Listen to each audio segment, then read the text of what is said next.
Hello, everyone. A very good evening to all of you, and warm welcome once again. Very good evening, everyone. Good evening, everyone. Om Prakash, Abhishek, Kanu, Shivam, Dinkar. मेरी आवाज clear आ रही है आप तक? Am I audible properly? Nandan. Good evening, everyone. इस बार हमारे सारे त्योहार जो हैं वो संडे को ही पड़ते जा रहे हैं, नहीं? 15 अगस्त, रक्षाबंधन और टीचर्स डे, तो हमारी फिर क्लास में मुलाकात हो नहीं पाई। आप लोगों ने वो शायद इमेज देखी होगी, एक स्टूडेंट के साथ मैंने कल शेयर की थी। उनके साथ इंटरव्यू आपको बहुत जल्दी देखने को मिलेगा। और बहुत ही मतलब इंस्पायरिंग जर्नी थी उस स्टूडेंट की। हमने शायद पहले भी डिस्कस किया हो, जो लोग बाकी के बैचेस में रहे हैं। रिजल्ट क्योंकि 1 अप्रैल को आया था और अभी उसकी ट्रेनिंग चल रही थी IBPS-PO की, शिवम की। देखा है आप लोगों ने? सोशल मीडिया पे मैंने शेयर किया था, इंस्टाग्राम पे भी शेयर कर दिया था। तो मतलब स्टेट बोर्ड से, यूपी बोर्ड से पढ़ाई की है उसने, BA किया हुआ है और पहले अटेम्प्ट में उसने 5 एग्जाम्स क्लियर किए हैं। 5 exams he has cleared in his first attempt. तो जाहिर तौर पे जैसे कुछ का प्री निकल चुका है, मेंस का पेपर देना है, या मेंस निकल चुका है, इंटरव्यू है, इस तरीके का प्रोसेस है उसका। और बैंकिंग का उसने पिछले साल कोविड के टाइम पे उसने प्रिपरेशन शुरू की थी और उसके बाद जो है मतलब उसका पहला अटेम्प्ट, क्लर्क भी उसने नहीं भरा और उसके बाद उसका सीधा PO में सिलेक्शन हो गया और इस समय गुड़गांव में ट्रेनिंग चल रही है। 9 तारीख को उसकी ट्रेनिंग पूरी होगी और उसके हाथ में होगा ज्वाइनिंग लेटर, पहली उसकी पोस्टिंग जो देश में कहीं भी हो सकती है। और उम्र उसकी सिर्फ 21 साल है। He lost his father at the age of 5। 5 साल के जब थे शिवम तो उनके पिताजी की मृत्यु हो गई थी। तो जो मैं ये उसकी स्टोरी इसलिए इंपॉर्टेंट है और इसलिए इंटरव्यू भी मैंने किया क्योंकि बहुत सारे बच्चे रिलेट कर सकते हैं। बहुत सारे ऑड्स के अगेंस्ट आप प्रिपरेशन करते हैं, right? So he comes from a humble background, comes from a state board, did simple graduation. What we call BA is considered as a simple graduation. But when he started his graduation, since then he started his preparation. And he has cleared CHSL 2 times. But और उसके लिए उसने कोई भी coaching नहीं की थी, right? और he started his coaching I think in 2009 or 20 with Careerwell app. 19 में शायद वो जोड़ा था। और he took my all batches. All batches, मतलब उसने बताया, शायद वो इंटरव्यू में आपको याद होगा, मतलब सुनाई देगा, अभी मुझे एग्जैक्टली नहीं याद है। बट उसने इंग्लिश स्पेशल से शुरुआत की, फिर वो कैब स्पेशल। उसने कहा सर मैंने 2 बार लिया, कॉम्प्रिहेंशन लिया, अंग्रेजी से प्यार बढ़ने लगा, बहुत सारी समझ आने लग गई। और जब उसका पेपर क्लियर हो गया था तो इंटरव्यू के लिए भी उसने मैसेज किया था। मैंने उससे फोन पे 40-45 मिनट करीब बात की थी। मुझे लगा मैंने कम ही बात की, तो उसने कहा नहीं सर आपने 40-45 मिनट मुझसे बात की थी। और जो बातें उसको बताई वो चीज, वही सिचुएशन उसको इंटरव्यू में फेस करने को मिला। क्योंकि मैंने कहा तुम्हारी उम्र 21 साल है, अभी जस्ट तुम इसी साल ग्रेजुएट हो रहे हो, तो तुम्हें ज्यादा कुछ वो बैंकिंग के बारे में ना पूछ करके एकेडमिक्स के बारे में पूछेंगे। और वही हुआ और उसने उस चीज को अच्छे से हैंडल किया। और कुछ उस बता रहा था कि 350 के करीब ट्रेनी है गुड़गांव वाले सेंटर पे IBPS के इस समय, और उसमें से 3-4 लोग हैं जो मतलब 21-22 साल के रेंज में, बाकी सभी की उम्र ज्यादा है। 30 साल के भी लोग हैं, 28 साल के भी लोग हैं। तो कहने का ये मतलब है ना कि अगर आप सही ढंग से प्रिपरेशन कर रहे हैं, मैं इसलिए बातें बता रहा हूं क्योंकि स्पोकन के बैच में भी ये इंपॉर्टेंट है भाई। आप स्टेट बोर्ड से आते हैं, वर्नैकुलर स्कूल में पढ़े होते हैं, तो कई बारी आपकी स्पीकिंग बेहतर नहीं होती, लेकिन उस लड़के ने उस पर काम किया। और इतने सारे कोर्सेज लेने का क्या मतलब था? उसने कहा सर मैंने CGL मेंस का भी लिया। CGL तो वो लिख भी नहीं सकता है, ग्रेजुएट ही नहीं हुआ था। He took my CGL mains as well just to improve his language skills, और उसका ये परिणाम है। तो if you are keep on improving yourself, you are on the journey of self improvement, self development, आप बहुत सारे spot hit कर सकते हैं at the same time. But अगर आपने ही अपने लक्ष्य को छोटा बना लिया है कि नहीं मेरा टारगेट यही एग्जाम है, इससे बाहर कुछ नहीं सोचना, इसमें ये नहीं आता मैं नहीं पढ़ूंगा, तो फिर शायद मामला वहीं पर अटक जाए, वो भी आपको ना मिले, क्योंकि आपने लक्ष्य ही छोटा बनाया है। तो छोटा है, थोड़ा और पीछे रह जाओगे, इसीलिए ज्यादातर लोग सफल नहीं हो पाते हैं। तो बहुत इंस्पायरिंग जर्नी है, बहुत जल्द आपको वो इंटरव्यू सुनने और देखने को मिलेगा। तो फिर मुझे लगा कि यार, और वो लड़का मतलब इतना सिंपल, वो दिल्ली नहीं आया था अभी तक, अभी तक वो दिल्ली नहीं आया था, 21 साल का हो गया। पहली बार दिल्ली आया तो मैंने इंटरव्यू के बाद फिर मैं कहा चलो भाई छुट्टी है ही है, तो फिर मैंने लंच कराया, फिर उसको मैंने विदा किया। और बहुत ही सिंसियर, मैंने जितने टाइम पे कहा था ना, ये सब चीजें ऑब्जर्व की जाती हैं। मैंने कहा बेटा सेंटर पे तुम मेट्रो स्टेशन पे इतने बजे पहुंच जाना, सेंटर से कोई तुम्हें आके पिक कर लेगा। और वो उसी समय पहुंचा। मैंने कहा 10 बजे पहुंचना है वहां पे, आप 9:45 पे मेट्रो स्टेशन पहुंच जाना। और 9:45 पे उसकी कॉल आ गई कि sir I am out of the gate number this, Mukherjee Nagar station के इस गेट नंबर के बाहर हूं मैं। सो पॉइंट यही है कि आपकी ये छोटी छोटी चीजें ये बहुत इंपैक्ट डालती हैं। ठीक है,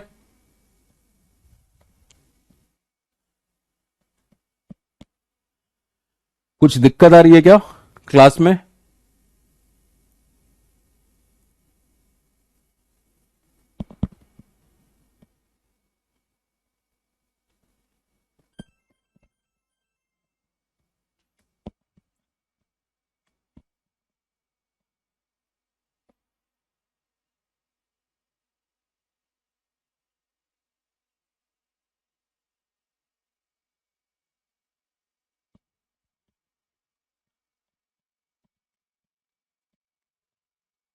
मुझे तो नहीं समझ आ रही क्या दिक्कत आ रही है।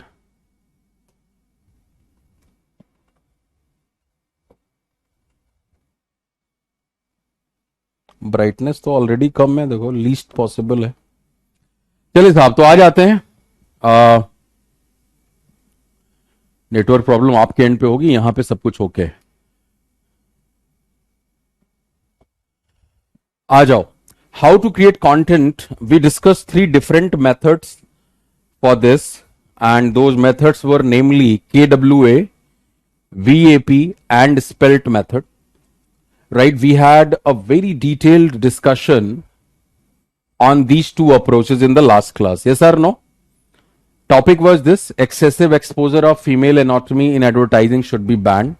So KWA we did, and then we did discussed viewpoint of affected parties. Affected लिखा हुआ, affected तो वैसे शब्द भी गलत है।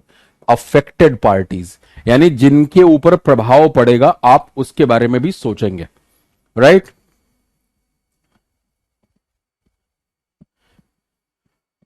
तो अब जो हमारा तीसरा मेथड है, we need to discuss that one. Third method is spelt method, and we will try to extract points based on these parameters for the same topic. So S stands for sociocultural, P stands for political, E stands for economic, L stands for legal, and T stands for technical. And again, the topic is same. Yes, this is the topic. अब आप अपने points बताओगे मुझे on these parameters: excessive exposure of female anatomy in advertising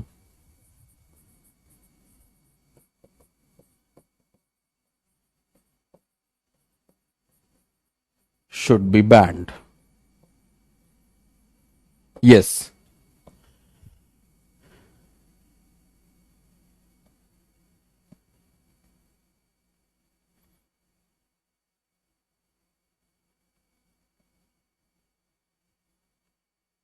बिल्कुल अमरीश, आपके and पे problem है, यहां पे कोई प्रॉब्लम नहीं है। अब फोकस करिए on these points.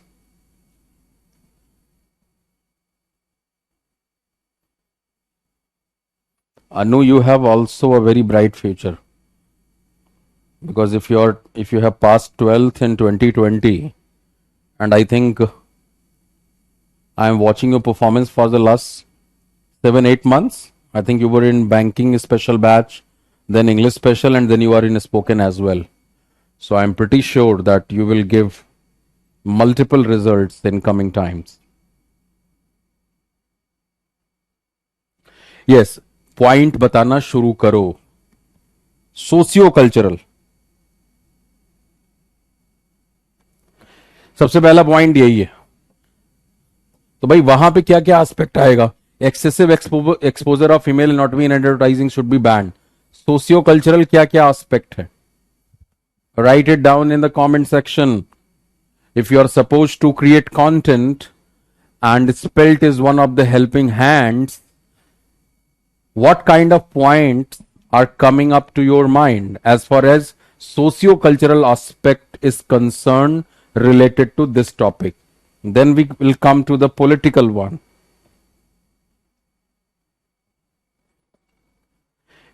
Family setup,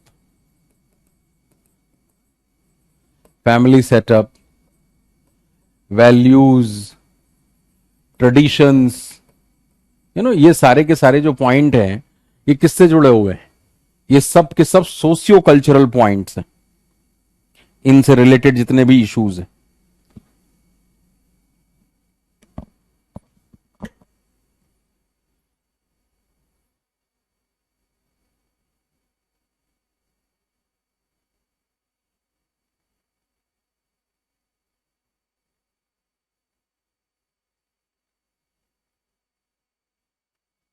Pallavi, when did you join this batch? Have you attended the last class? We had a very detailed discussion on the same topic. Vicky is saying this may change in females historical image in society. Historical image? Pallavi is saying no sir. तो कहां से समझ आएगा बच्चे? Weekend में छुट्टियां थी, पीछे की क्लास देख लेते आप। देखो बहुत स्ट्रक्चर्ड तरीके से क्लास चल रही है। बेसिक स्ट्रक्चर इन सब चीजों की बात करने के बाद, बोलने के बहुत सारे जो टेक्निकल एस्पेक्ट है उनके डिस्कशन के बाद, अब क्या बोलना है हमें, how to create content, we are talking on those lines, right. So जैसे आपको कोई भी टॉपिक दिया जाए एक्सटेम्परी के लिए, जैसे मान लो स्कूल में होता है, कोई भी टॉपिक दे दिया कोई बोलने के लिए, are you have to face GDs and interviews. जैसे वो बच्चा 21 साल की उम्र में इंटरव्यू उसने फेस किया। So in interview you do not know that what kind of questions you are going to face. So you have to be ready to create content, and I am giving you these 3 methods which are sure short methods to create content. There might be the possibility that for a particular topic you can use the combination of all these 3 methods. In couple of cases you have to choose one method over rest of the 2. तो इस तरीके से आप करते हैं।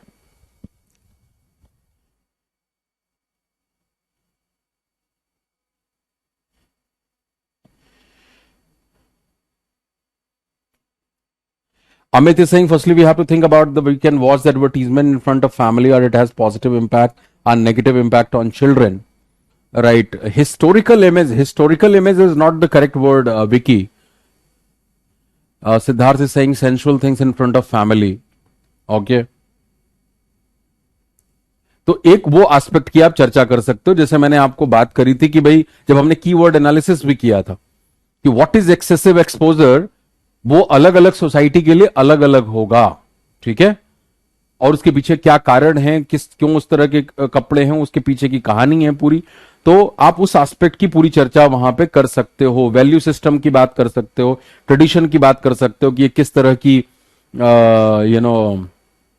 किस तरह का एड दिखा रहे हैं, ये कपड़े किस तरीके से पहन रहे हैं, something like that. I do remember I was pretty young at that moment, and मेरी जो दादी जी थी वो उन्होंने एड देखा, she is no more, television पे या कोई गाना देखा, और उसमें जो है पुरानी फिल्म का ही गाना था शायद, और जो हीरोइन थी उसने जो अपनी साड़ी है वो नेवल एरिया से नीचे बांधी हुई थी। तो उन्होंने कहा अरे ये क्या है ये साड़ी। तो मुझे अभी वो एग्जाम्पल अचानक से अभी हिट किया जब हम इस बात की चर्चा कर रहे हैं। तो मतलब साड़ी पहनने के भी there are more than 100 ways of draping a sari या साड़ी। तो साड़ी को पहनने के 100 से भी ज्यादा तरीके पॉसिबल हैं, हो सकते हैं। मुझे याद है बचपन में मेरे पास ना मैंने कहीं अखबार का नोट भी रखा था, कहीं आर्टिकल मैंने पढ़ा था, तो मेरे बचपन वाली डायरी में पढ़ा होगा, तो उसमें मैंने ये बात पढ़ी थी। तो कहने का क्या मतलब कि वही कपड़ा है, जैसे साड़ी जो है पूरा शरीर आपका ढका हुआ है, बट स्टिल उसमें भी पहनने के क्या तरीके हैं, उससे सेंसुअलिटी किस तरीके से आप सेंसुअलिटी को दिखाने की कोशिश कर रहे हैं, उसके आधार पे भी लोगों के मन में क्या हो सकता है, राइट, देख मतलब वो उसको लेकर के एक तरह से अपनी भवें चढ़ा सकते हैं. Getting my point? So I think this is very dynamic because our culture is different in different states. So this is not bad for all. Time and not time not good. So बिल्कुल इसके मैं वही बात तो कह रहा हूं कि आप वहां एग्जाम्पल्स ले सकते हैं ना, जैसे मैंने कहा कि अलग अलग समाज के लिए अलग अलग स्टैंडर्ड हैं कपड़े के. ठीक है. सोशियो कल्चरल एस्पेक्ट, ट्रेडिशंस, ये वो, इनके बारे में बात कर सकते हो. फिर अगला है पॉलिटिकल. पॉलिटिकल क्या एस्पेक्ट लग रहा है आपको? अगर पॉलिटिकल एस्पेक्ट इस टॉपिक से रिलेटेड सोचना हो, you need to create thoughts, you need to create ideas on political lines related to this topic. What kind of thoughts you can create?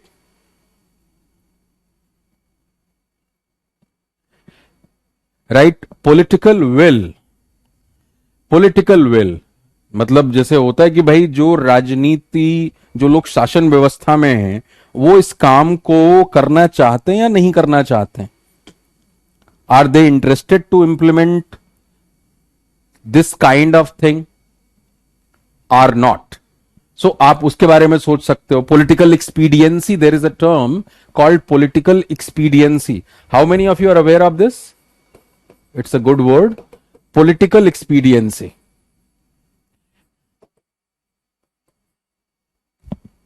बताओ मुझे. What is the meaning of the word expediency? Anyone?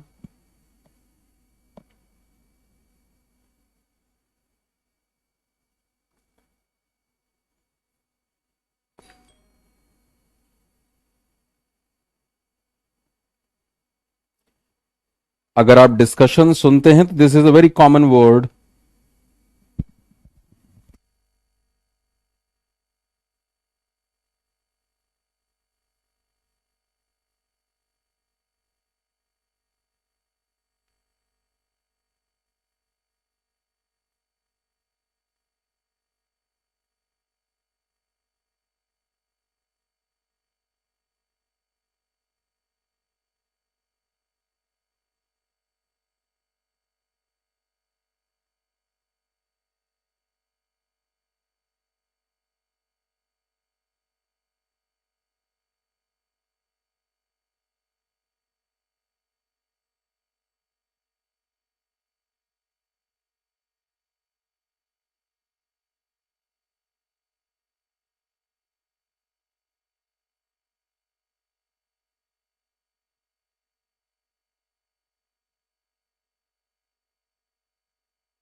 अभी आवाज आ रही है?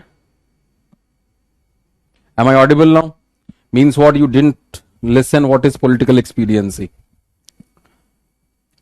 Chalo. So I was talking about the political expediency. Political expediency means if there is a political party or if there is a leader of a political party and that leader is doing something which is convenient to his or his party's agenda, beneficial to his or his party's agenda, despite being immoral, उसको कहा जाता है expediency.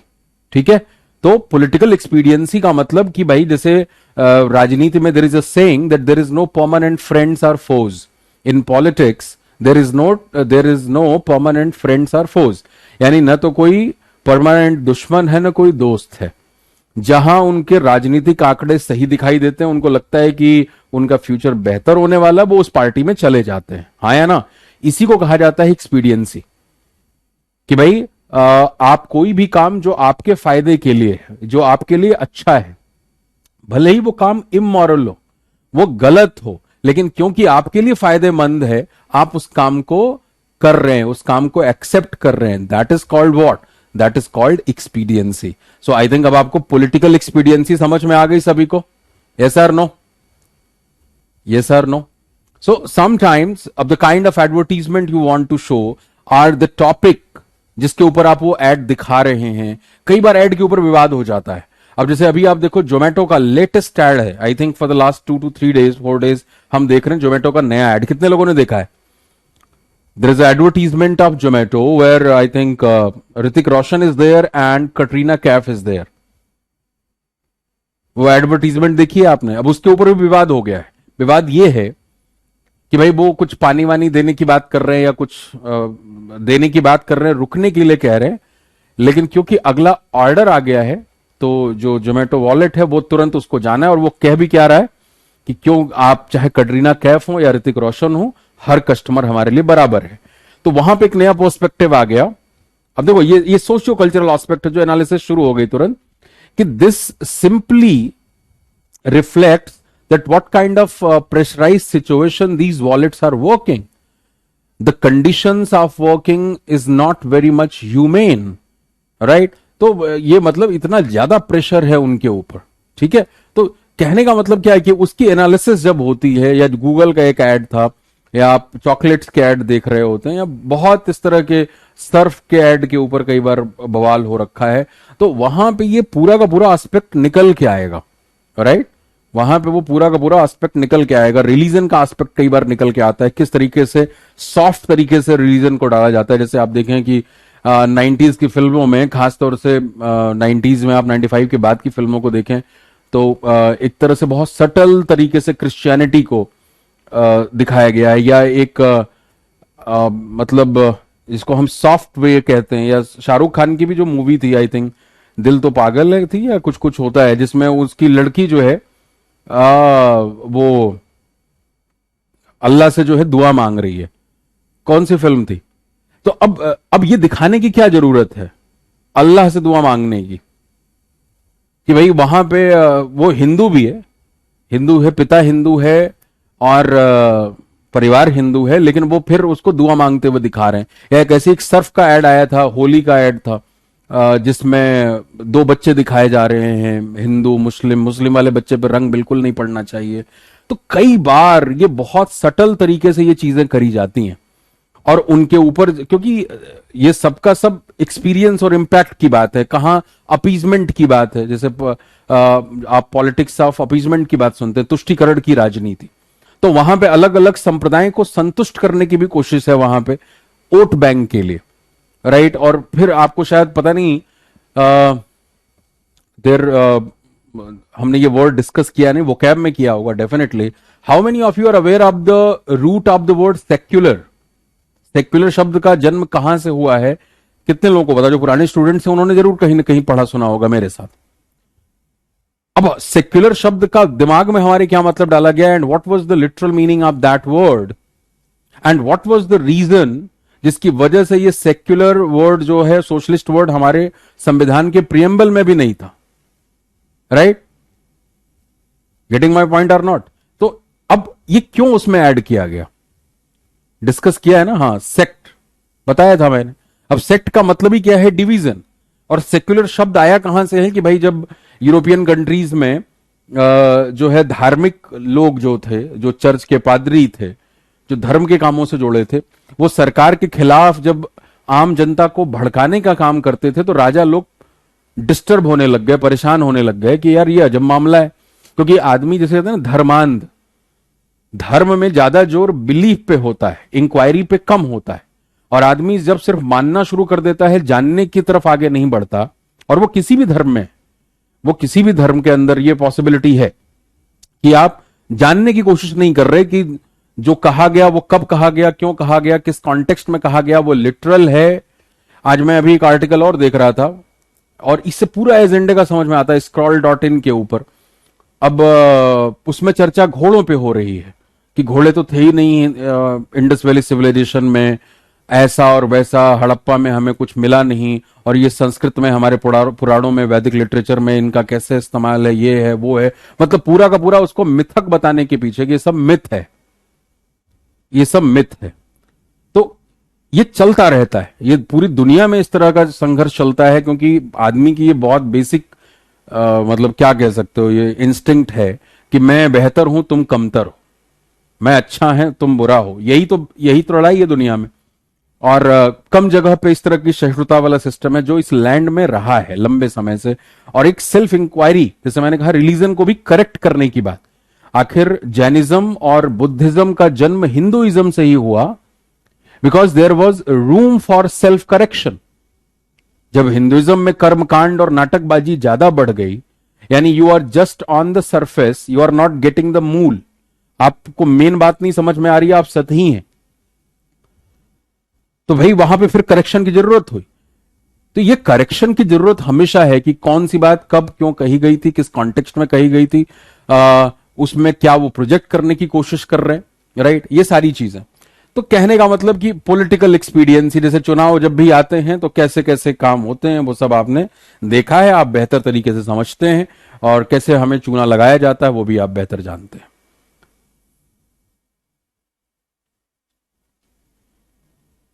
बात समझ गए?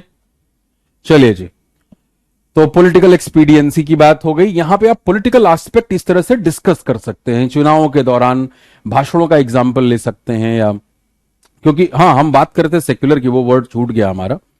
तो वही था कि भाई वेस्टर्न वर्ल्ड में जो राजा लोग थे उन्होंने पादरियों को बुलाया और ये कहा कि now onwards we are secular, we are divided sect, आज से हम बट गए, you people belong to religious class, आप अपनी रिलीजियस धार्मिक चीजों को काम करें, आपका काम हमारे काम में उंगली करना नहीं है, आप गवर्नेंस के लिए राजा को कैसे राज करना है इसके बारे में ज्ञान नहीं देंगे। और हम जो लोग हैं, जो गवर्निंग क्लास हैं, जो रूलिंग क्लास हैं, we will not interfere in religious things, यानी now onwards we are divided, आप अपना धर्म का काम संभालो और हम अपना राजकाज संभालते हैं, हम दोनों एक दूसरे के काम में उंगली नहीं करेंगे। That was the literal meaning of the word secular, divided. और हमारे यहां जब ये शब्द आया यूज में तो कैसे यूज होने लगा, पंथ निरपेक्ष, धर्म निरपेक्ष, तो भाई वो तो ये लैंड हमेशा से था, नहीं रहता तो ऐसे वेलकम होता क्या सभी का, दुनिया के सभी धर्मों के लोग इस लैंड में रहते हैं। इस देश में कितने सारे छोटे छोटे देश हैं, अभी जैसे एक सज्जन ने यहां पे कमेंट में लिखा कि जो हमारा सोशियो पॉलिटिकल एस्पेक्ट है, सोशियो कल्चरल, वो अपने देश में हर जगह पे अलग अलग है। अब जो जो राजस्थानी कपड़े का पहनने का तरीका है, हरियाणवी का तरीका है जो आप रूरल बेल्ट में जाके देखते हैं, राइट, महाराष्ट्रियन है, उत्तर प्रदेश का है, बिहार का है, केरला में आप पीछे चले जाएं वहां तो ब्रेस्ट टैक्स देने की बात हुआ करती थी आज से कुछ 200 साल पहले, 300 साल पहले, मतलब महिलाओं को अपना स्तन ढकने की आजादी नहीं थी, ढकने के लिए भी उन्हें टैक्स देना पड़ता था। या आप अभी अफ्रीकन कंट्रीज में चले जाएं तो वहां तो वो अभी भी वैसे ही रहते हैं, and that is not a big deal, that's not a big deal, right. So ये चीजें बदलती हैं, ये चीजें बदलती हैं। जैसे हमने ब्यूटी के बारे में कई बार बात करी हुई है, beauty is a very subjective thing. Particularly the advertisement market made beauty as an objective thing. In Fair and Lovely ad, you will get a ferrometer कि पहले हफ्ते में इतना रंग निखार, दूसरे हफ्ते में इतना, तीसरे हफ्ते में इतना, यानी जो चीज पूरी तरीके से सब्जेक्टिव है। What is the definition of beauty in North India will not be the same definition of the beauty in South India, or for Northeast, or for Central India. तो अपने ही देश में अलग अलग राज्यों में सुंदरता की परिभाषाएं अलग हैं। So you can't have one definition that this नैन नक्श, दिस रंग रूप इज कॉल्ड सुंदर, and if that is not so means what, you are असुंदर। And what these advertisements are doing, उन छोटी छोटी बच्चियों को बचपन से ही डिप्रेशन का शिकार बना देती हैं, क्योंकि उनको लगता है मैं उतनी सुंदर तो नहीं हूं, मैं उतनी सुंदर तो नहीं हूं। ये कौन डाल रहा है, ये कचरा कौन डाल रहा है उस छोटी सी बच्ची के दिल दिमाग में कि तुम उतनी सुंदर तो नहीं हो?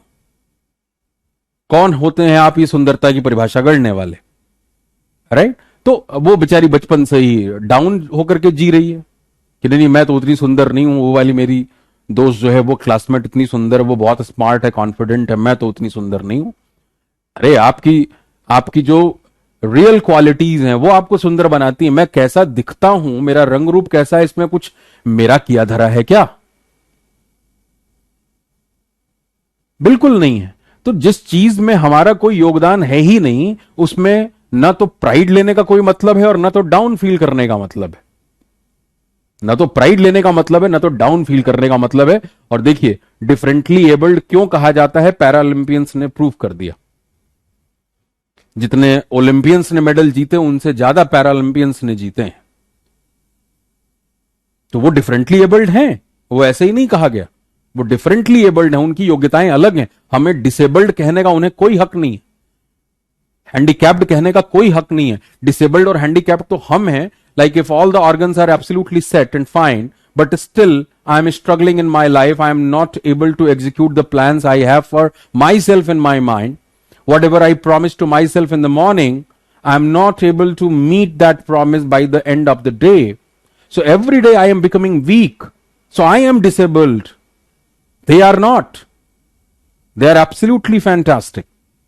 So that's why ये सारी चीजें बदल रही हैं। समझ समझ जैसे बढ़ती है तो परिभाषाएं बदलती हैं, समझ बदलती है।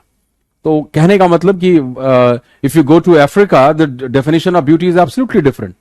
So if you feel that this kind of lips are beautiful in North India, वहां पे जाके देखिए, वहां पे मतलब इतने मोटे मोटे होठ आपने देखा भी होगा ट्रैवल एक्सपी जैसे चैनलों पे, जहां पे वो जनजातीय दिखाते हैं, वो पता नहीं एक सर्कल डाल के रखती हैं, पूरा होठ इतना बड़ा सा, राइट, वो झूल रहा। उनके यहां मोटे और भद्दे होठ सेक्सी माने जाते हैं, आप क्या नहीं माने जाते उस तरीके के। तो आपको ये लग सकता है इनके बाल कैसे हैं, इनका स्किन कलर किस तरीके का है, कैसे दिखते हैं, आप ऐसे मुंह बना सकते हो देखते हुए उनको।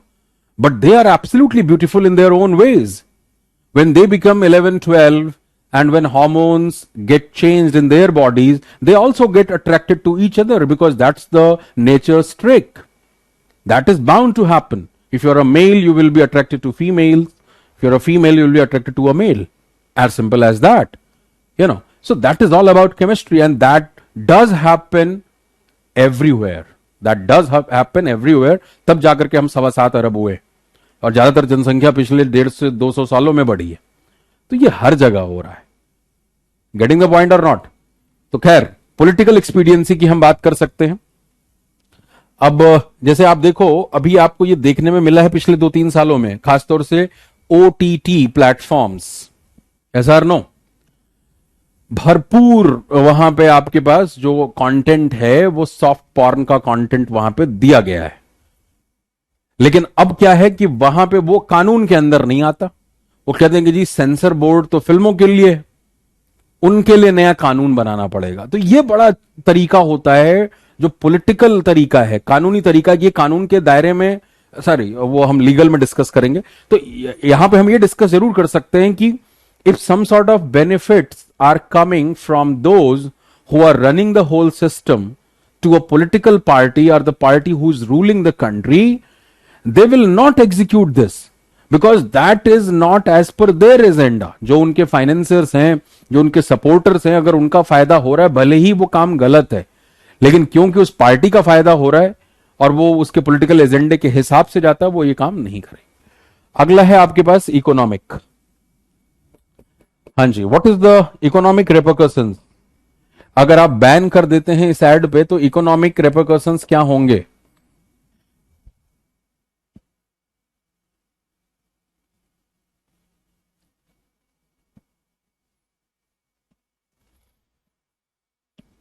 बिल्कुल। अभी LGBTQ, अब देखो कितना ट्रेजिक इंसिडेंट घटित हुआ है।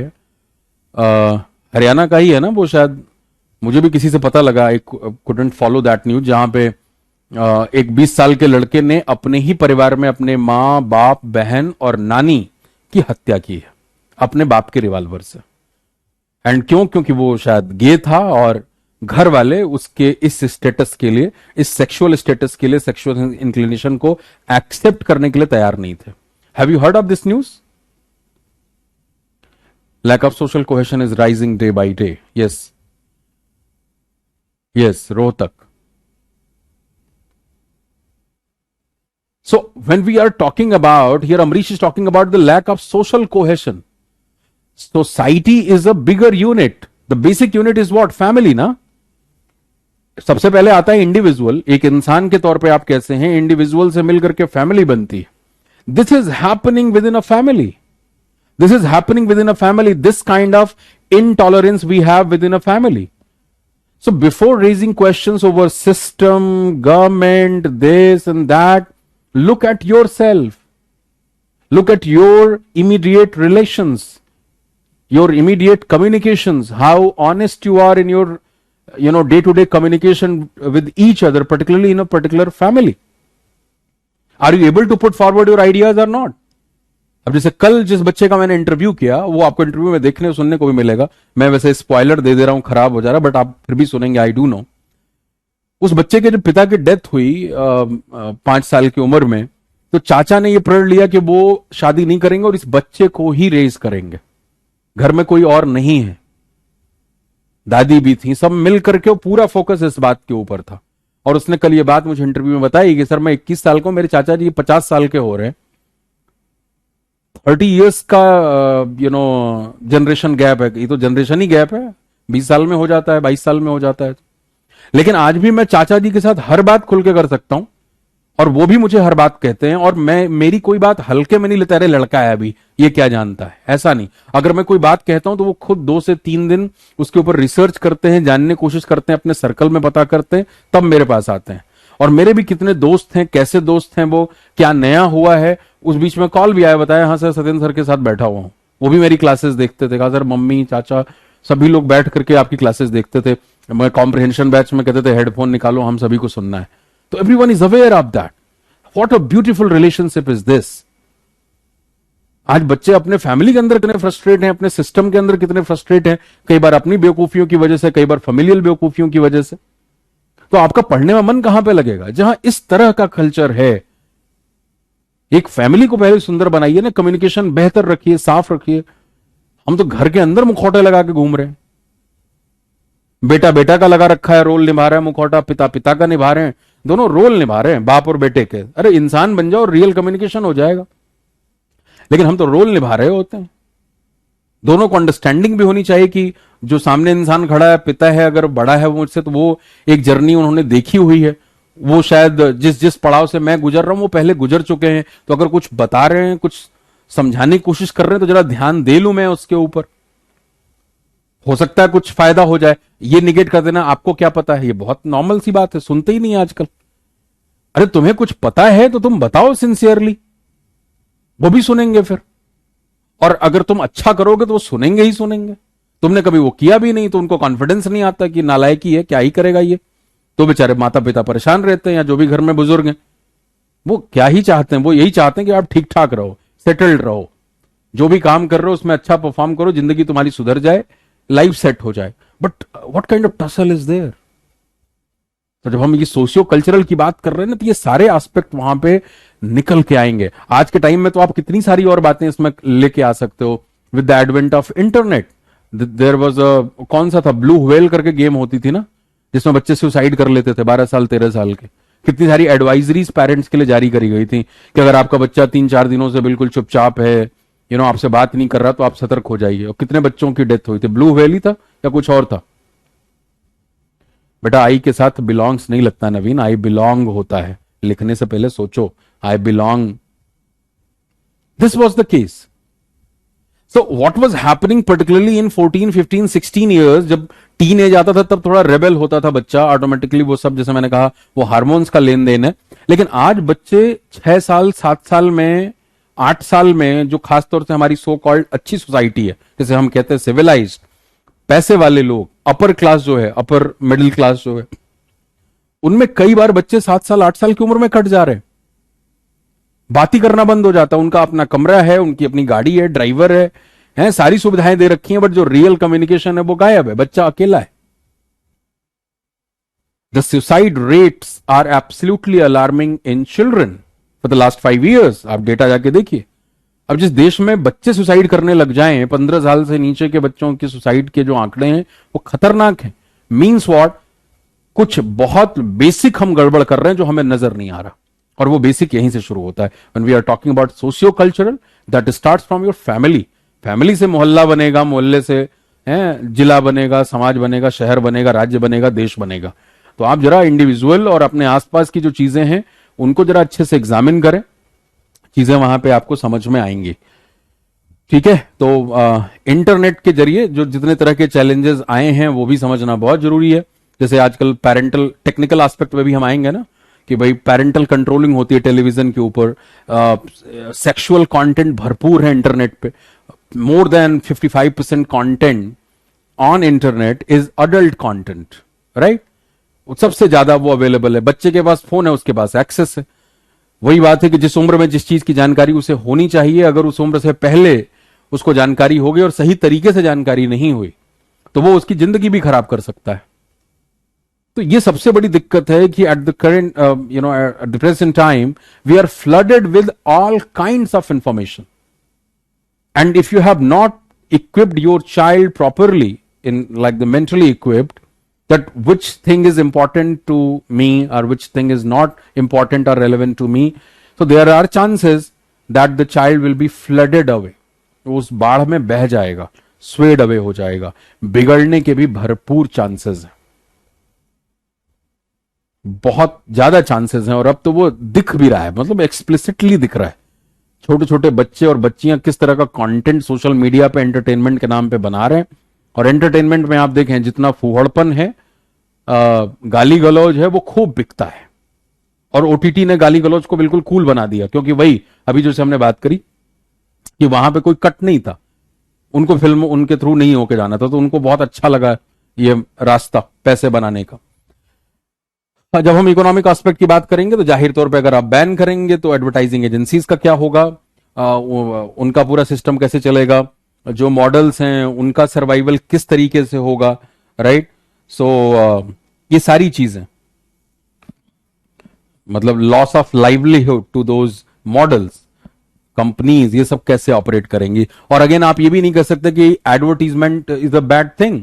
Yes or no? Because the very purpose of any kind of advertisement is to convey your core message to your target audience. And if that is not happening, तो उसका फिर नुकसान होता है. तो आप ये भी नहीं कह सकते कि एडवर्टीजमेंट होना ही नहीं चाहिए. बिल्कुल जरूरत है उसकी, लेकिन किस तरीके से होना चाहिए कि एक बैलेंस रहे, एक मध्यम पाथ. आप you have to draw a middle path जहां पे किसी को कोई दिक्कत ना आए. तो इकोनॉमिक एस्पेक्ट आप आसानी से सोच सकते हैं. अब हम आएंगे अगले लीगल वाले एस्पेक्ट के ऊपर. तो अब बताओ लीगैलिटी में क्या क्या सोच सकते हैं आप. यहां तो आपको पता लग गया भाई, लाइवलीहुड ऑफ मॉडल्स बैन कर दोगे, उनका कैसे चलेगा. एडवर्टाइजिंग एजेंसीज इन ये कैसे ऑपरेट करेंगी, इनका खर्चा कैसे चलेगा, क्योंकि आप बैन की बात कर रहे हैं. हाँ जी, legal aspect.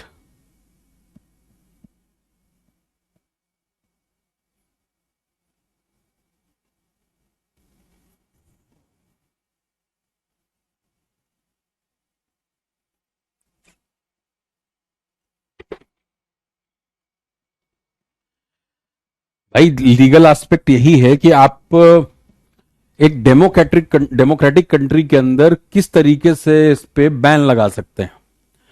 Because if you are banning, then there definitely the affected parties will go to the court, right. वो कोर्ट जाएंगे और वो कोई ना कोई लीगल समाधान ढूंढने की उसकी कोशिश करेंगे. तो that is the legal aspect, like this kind of decision is legally tenable और नॉट, right.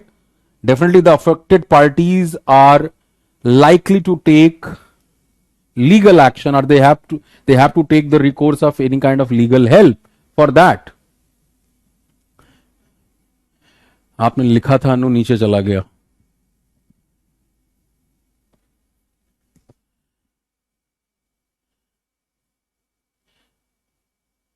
प्रीति आप क्या कहना चाहती हैं. Preeti, like Vedantu for study, what do you want to say? लंबा सा कुछ लिखा था. Let me see. Legal aspect, we have right to freedom under constitution, but that doesn't mean that we can do anything. There are restrictions on fundamental rights also. We are not suppose to show anything which is obscene for most of the masses, which is punishable under IPC 2. Also under it rules 2020 there are restrictions for a particular age group also, though it is a very wide thing to decide whether something is obscene or not, on what level it should be restricted, but we have to take care of large number in democracy view of majority. Very good, Anu. So that's the detailed one. And you must have okay, you are talking about a good advertising. So like you must have observed nowadays, particularly on the OTT platforms, they do mention, even in the films, they do mention this is 13 plus, 16 plus, 18 plus, ये mention होता है. तो ये मतलब एक अच्छी शुरुआत है ये दिखाने के लिए कि भाई किस पर्टिकुलर एज ग्रुप के लिए ये कंटेंट जो है ये सही है. कई बार वहां पे लिखा होता है कि भाई you know parental discretion is advised, माता पिता साथ में होने चाहिए वहां पे. आपके जो अलग अलग तरह के सर्टिफिकेट हैं, जैसे यूनिवर्सल है, राइट, यू लिखा होता है, फिर ए है, यूए है, फिर यूए भी मिल जाता है कि भाई यूनिवर्सल भी है तो अडल्ट कंटेंट भी है, सिर्फ ए है, फिर एस भी मिलता है सर्टिफिकेशन जहां स्पेसिफिक किसी खास पर्टिकुलर फील्ड के ऊपर कोई डॉक्यूमेंट्री बनाई जाती है, right. So that is anyway. तो यहां पे आप लीगल एस्पेक्ट की बात कर सकते हैं जिस तरीके से बहुत अच्छे तरीके से अनु ने यहां पे एक्सप्लेन किया. और what kind of action you are going to take who is flouting that ban, वो भी तो आपको बताना पड़ेगा कैसे एक्शन आप लेने वाले हैं, किन पे लेने वाले हैं. Advertising agency will be responsible for that ad, you know, or the director or someone who wrote the script, right, or the model, who will be responsible for flouting this kind of ban. So you have to get into lot of detailing. तो ये legal भी आपको पूरा का पूरा recourse बनाना पड़ता है, क्योंकि कोई भी चीज जब आप मतलब एक तरीके से इंप्लीमेंट करने जाते हो तो उसमें बहुत सारे एस्पेक्ट निकल के आते हैं. कोई भी कानून जब बनता है बहुत सारे एस्पेक्ट आते हैं, इसीलिए उसमें बार बार कानून को जो है आप अमेंड करना पड़ता है आपको बार बार सिचुएशन के अकॉर्डिंग, राइट. सो या जब अलग अलग एस्पेक्ट आपको नजर आते हैं, because whatever the laws are they are for the people only, so you have to take the people aspect all the time.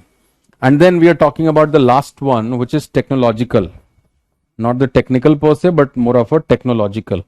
So what are the technological aspects?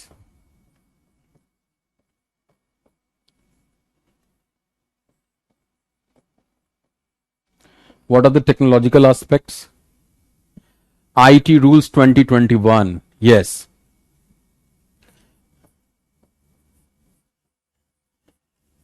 इसमें लगातार सुधार हो रहे हैं बिकॉज ये पूरे सिस्टम के लिए बिल्कुल नया है. चाहे फिल्मों की पायरेसी है या हमारे कोर्सेज की कितनी पायरेसी हुई, इतने सारे केसेस हुए हैं, वो पुलिस ने, एटा पुलिस ने भी पकड़ा था, लोगों के पैसे बर्बाद हुए, बच्चों के पैसे फंसे, कुछ लोगों ने खूब सारे पैसे बना भी लिए, जबकि हम ऑलरेडी इतना प्राइस कम रखते हैं कि भाई पूरे सिस्टम का खर्चा बस निकलता रहे और हमारा भी घर चल जाए.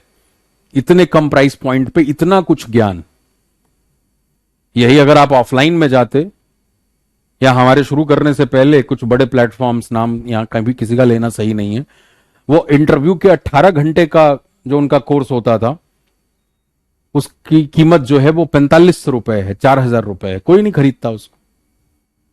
और यहां पे मैं आपको इतना सारा कंटेंट, सेंटेंस स्ट्रक्चर से लेकर के सारे technical aspect, content creation, body language, ये सब इतना कुछ यहां पे सिखा रहा हूं आपको. अब आप अगर ईमानदार हैं तो प्रैक्टिस करके सफल हो जाएंगे. जैसे शिवम या शिवम जैसे बहुत सारे बच्चे होते हैं, उसने बताया कि सर घर 13,000 रुपए मैंने दिए थे अपने शहर में कोचिंग के, और जब आपकी क्लास में आया तो पहली ही क्लास में इतना कुछ नया पता लगा, नहीं तो बचपन से वही शब्दों के साथ मिलके, शब्दों के मिलने से वाक्य बनता है. पहली बार समझ में आया फ्रेज क्या है, क्लॉज क्या है, क्योंकि वही रटा रटाया है वो चल रहा है. क्योंकि कोई जगह पे कोई कोचिंग फेमस हो जाती है, लोग अपने बच्चे भेज रहे हैं, बच्चा भी चला जाता है और वहीं पे वही चीज रटाई जा रही है बार बार. तो अगर आप लिटरली सीखने वाले हो तो आप जरूर सफलता अर्जित करोगे, irrespective of your educational background, irrespective of your familial background. Because इतना सारा कंटेंट, इतने कैटेगरीज में मेहनत करके क्यूरेट करता हूं, बनाता हूं हर बैच के लिए. नहीं तो मेरे लिए भी आसान रहता, भाई एक चल रही कहानी चल रही है, कोई बात नहीं है, बैंकिंग अलग और बच्चे लेते भी. अनु तो एग्जाम्पल है, यहां पे मुझे इतना तो ध्यान में ही है कि इंग्लिश स्पेशल में भी थी, बैंकिंग में भी है. और जिस तरह से इसकी परफॉर्मेंस क्लास में आंसर्स में रही, आई एम प्रिटी श्योर कि अगले 1 साल में इसका जरूर रिजल्ट आने वाला है।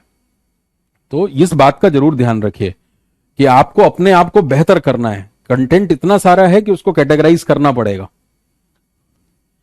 हाँ जी, जब हम टेक्नोलॉजिकल एस्पेक्ट की बात करेंगे तो यहां पे जाहिर तौर पे इस कानून के इम्प्लीमेंटेशन की बात आ जाएगी। जैसे मैंने अभी चैलेंज की बात की कि भाई आप सरकारी टीवी पे नियंत्रण लगा सकते हैं, जो सरकारी चैनल हैं उन पे नियंत्रण लगा सकते हैं, जो आपके सैटेलाइट टेलीविजन है उन पे कहां से नियंत्रण लगाएंगे आप, राइट? उनके कंटेंट पे किस तरीके से नियंत्रण लगाएंगे? उसके लिए भी खैर उन्होंने रेगुलेटरी बॉडीज बना रखी हैं, पता नहीं कौन सी ऑर्गेनाइजेशन है। जब टेलीविजन पे आप प्रोग्राम देखते हो सो वो स्क्रॉल चलता रहता है ना कि if you find anything you know जो ऑब्सीन है या गलत है, अच्छा नहीं है, तो आप रिपोर्ट कर सकते हो। ठीक है, प्रति इंग्लिश स्पेशल बैच 15 तारीख से शुरू हो रहा है, एडमिशन 13 को शुरू हो रहे हैं। 4 महीने के बाद इंग्लिश स्पेशल लेके आ रहा हूं मैं। सो आप उस एस्पेक्ट को पूरी तरीके से ले सकते हैं। और थोड़ा बताओ मेरे को टेक्नोलॉजिकल, आप बताओ, सारे पॉइंट्स मैं ही बता रहा हूं। हाँ, एनबीएसए सिद्धार्थ ने कहा है। एनबीएसए का फुल फॉर्म क्या है Siddharth? National broadcasting association. S का फुल फॉर्म क्या है? इतना तो मुझे भी ध्यान में आ गया।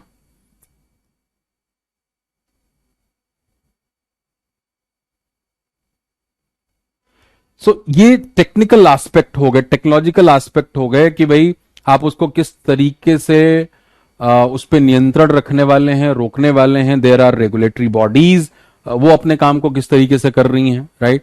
क्योंकि देश में बहुत फाइन लाइन है ना, बहुत सारी चीजों के अंदर आपको वाक और अभिव्यक्ति की स्वतंत्रता प्राप्त है, राइट?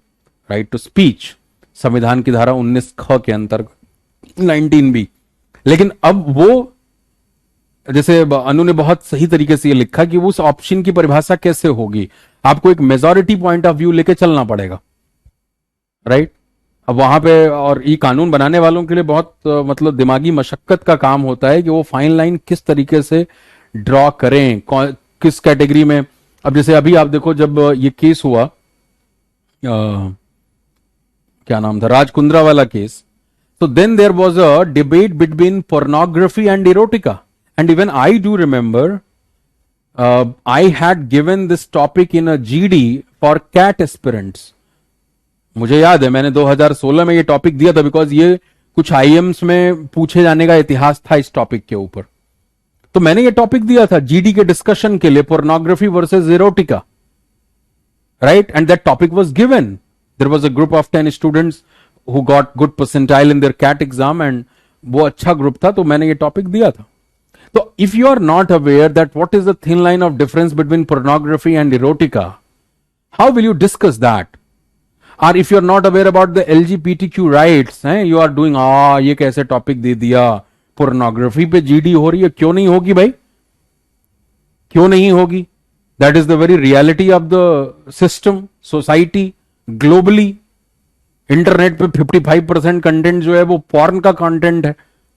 बिलियंस ऑफ डॉलर की इंडस्ट्री है, इतना कंज्यूम होता है, तो आप उसके बारे में बात नहीं करेंगे? और फिर लोग उसके बारे में तुलना कर देंगे कि नहीं, भारत में तो देखो, अभी जैसे वो जाहिल जला रहे थे, आपके कामसूत्र को जला रहे थे, तो उस तरह के भी जाहिल हैं, और वो तुरंत उसके साथ रिलेट भी कर देंगे कि नहीं नहीं, यहां तो देखो पहले से ही अश्लीलता है, अजंता एलोरा की गुफाओं में जाके देखो। अरे यहां छुपाने का पैटर्न नहीं रहा, यहां हर चीज को क्लियर करने का पैटर्न इस लैंड में रहा है। छुपाने से फिर कुंठाएं जो हैं वो पैदा होती हैं, और उसकी वजह से बहुत तरह की दिक्कतें आती हैं समाज के अंदर। तो जो पूरा का पूरा साइंस है अपने आप में, उस साइंस को आपने निगेट कर दिया। इसके बारे में बात मत करो। तो you should be aware about that, what is pornography, what is erotica, what are the different aspects of this, what are the legal aspect of this, right? दुनिया के कौन, अब जैसे LGBTQ राइट्स हैं, तो क्या है lesbian, bisexual, gay, transgender, queer, ये सब आपको पढ़ना पड़ेगा ना। If you are talking about LGBTQ rights, अब भारत में कौन सा है, जैसे 370 है, उसका कौन सा धारा है? हाँ जी, सुना होगा न्यूज में आपने। बताओ। जैसे कश्मीर से हटाया गया आर्टिकल 370, एलजीबीटी राइट्स के लिए कौन सा है? तो अब आप उसके बारे में बात करोगे कि भाई इंडियन कॉन्टेक्स्ट में, फिर आप जब ग्लोबल व्यू लेके आते हैं, then you will discuss the case of USA. Then in USA how many states have allowed this kind of relationship, how many states didn't allow, what's the pretext behind that, right? So you will discuss all these things. There was a movie of Manoj Vajpayee with the name Aligarh. If you have seen that, do watch that movie. Even आपके कुमार विश्वास साहब ने कहा कि वो movie देखने के बाद उनकी वो समझ जो है वो बेहतर हुई उसको लेकर के, because it's all about chemistry. So hormones का मामला है वो, उसमें कुछ अच्छा बुरा इस तरह का केस नहीं है.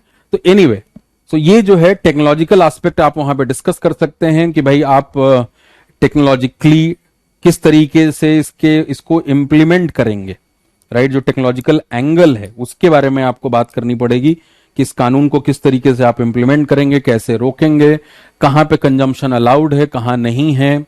मोबाइल, सबके पास मोबाइल डिवाइस है, अब उसके लिए वो प्राइवेट कंजम्पशन है, राइट? तो उस पे आप कैसे टैब रख सकते हैं, नहीं रख सकते हैं, lot of things like that.